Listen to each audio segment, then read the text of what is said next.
Inscreva-se agora no canal. Seja bem-vindo a mais vídeo do canal. Fomos Testemunhas de Jeová. So I asked him, could it be that these men who wrote these historical documents in cuneiform tablets were trying to put forth some idea of their own? Așa încât l-am întrebat, se poate întâmpla ca toți acești oameni care au scris tabletele în litere cuneiforme au încercat cumva să pună în acele texte ideile propriile lor idei, adică modificând? He said it would have required a conspiracy throughout the whole empire to produce that, because there were thousands of tablets and all of them pointed to this date of 586, 587.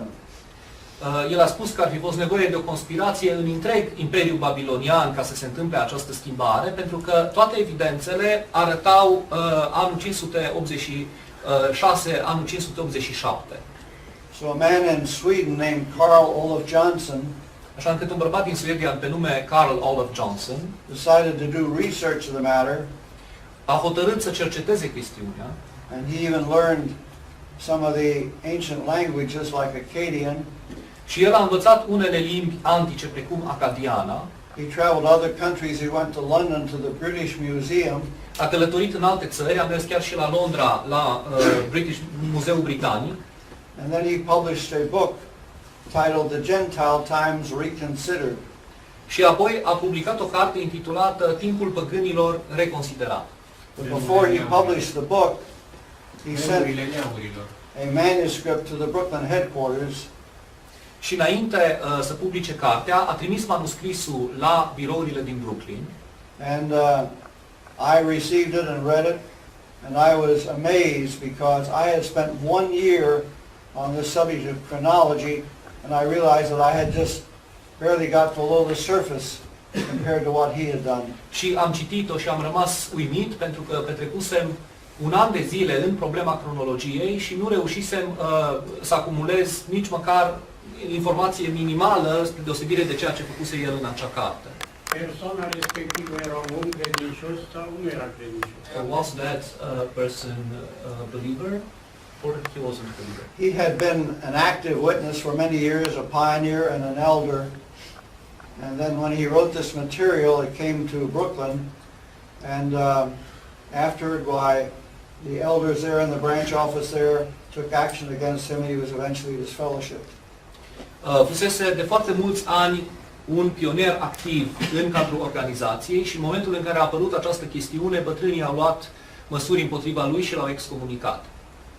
Pentru că totuși anul 1914, după toate cunoștințele noastre, a fost cel mai bogat an, cred că în întreaga istorie a omenirii, legat de profeții și de tot ceea ce s-a întâmplat.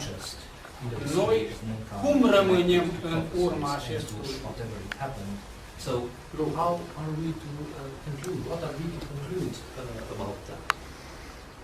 That's also an idea that people have, that 1914 was such an unusual date, and that things had taken place in that year on that have never happened before in human history. Într-adevăr, oamenii cred că anul 1914 a fost un an de importanță capitală în care s-au întâmplat evenimente care nu se mai întâmplaseră până atunci în istoria omenirii. And for that reason, this same man, Carl Olof Johnson, joined with another Swedish man and prepared a book titled The Sign of the Last Days, When. Și din acest motiv, Carl Olof Johnson, cel menționat anterior, și un alt bărbat din Suedia a pregătit o carte intitulată what was the title? The Sign of the Last Days, When. Semnul vremurilor de pe urmă, când. And they took up each feature of things: wars, famines, pestilences, and earthquakes. Și au luat fiecare argument din descriere: război, foamete, boli, cutremure de pământ. And they showed that in every case there were periods of history that were far worse than that from 1914 on.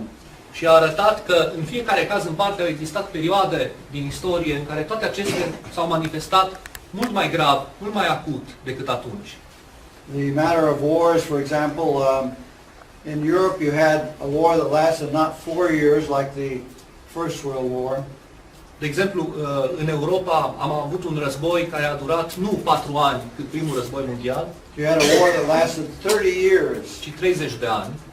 And the whole history of mankind, if you read it, it's one war after another war after another war after another war. Și întreaga istoria omenirii, dacă o citiți, este plină de relatări despre un război, urmând altui război, urmând altui război și așa mai departe. As far as famines are concerned, the conditions previous to 1914 were much more worse than În ceea ce privește foametea, condițiile dinainte de 1914 au fost mult mai grave. Am înțeles și n-am înțeles. Dar vreau să cunosc. Vă rog să mă lăsați. Vă rog, faceți liniște, trebuie să auzim și întrebarea. Din același comentariu, reiese că vă referați, dacă bine mi amintesc eu, vă referați la mulțimea mare de oameni. Și mai făceți o referire cu privire la mâna de amintire. And another reference to the memorial. N-am înțeles bine. Dacă mulțimea mare de oameni avea drept de a se împărtăși, sau nu avea. And I did not understand very well if other people have the right to partake in the symbols or not. Și dacă trebuie totuși să existe simbole ca masă. And if we must, at any rate, have the symbols on the table. we need to go to the scriptures themselves to see what those symbols represent. Trebuie să mergem la Scripturi ca să vedem ce înseamnă aceste simboluri. In John chapter 6, În Ioan capitolul 6, it shows that after Jesus had fed thousands of people by multiplying miraculously loaves of bread and pieces of fish, se spune după ce Iisus a hrănit mii de oameni, multiplicând, înmulțind printr-o minune pâinile și peștii. after that he crossed over the Sea of Galilee to the other side, A traversat Marea Galilei în cealaltă parte and thousands of people followed him. și mii de oameni l-au urmat. And Jesus said, you followed me not because of the signs that you saw, but because of the food that I gave you. Și Iisus a spus, m-ați urmat pe mine nu datorită semnelor pe care le-ați văzut, ci datorită hranei pe care v-am oferit-o. But he says, don't pursue the bread that perishes, but the bread that leads to eternal life. A spus, nu urmați pâinea pieritoare, ci pâinea care duce la viață veșnică. He said, I am the bread of life. El a spus, eu sunt pâinea vieții. Your forefathers ate the manna in the desert and they are dead. I am speaking of the bread that came down from heaven, which a man may eat and never die. I am that living bread which has come down from heaven.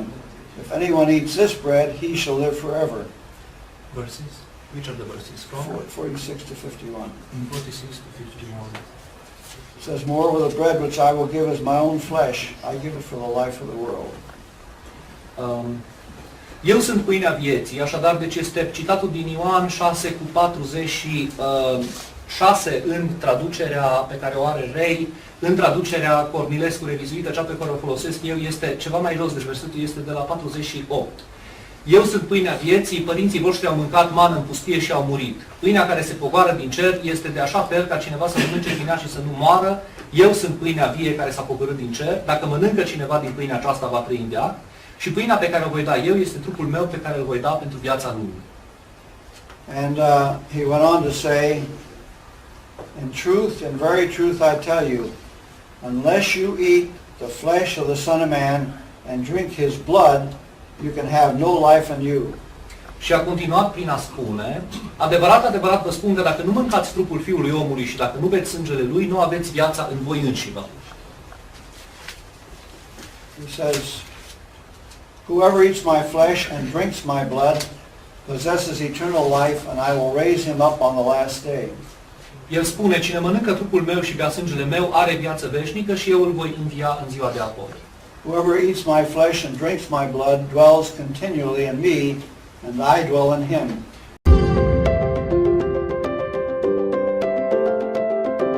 Inscreva-se no canal, deixe o seu like, compartilhe o vídeo, faça a sua parte para ajudar outros.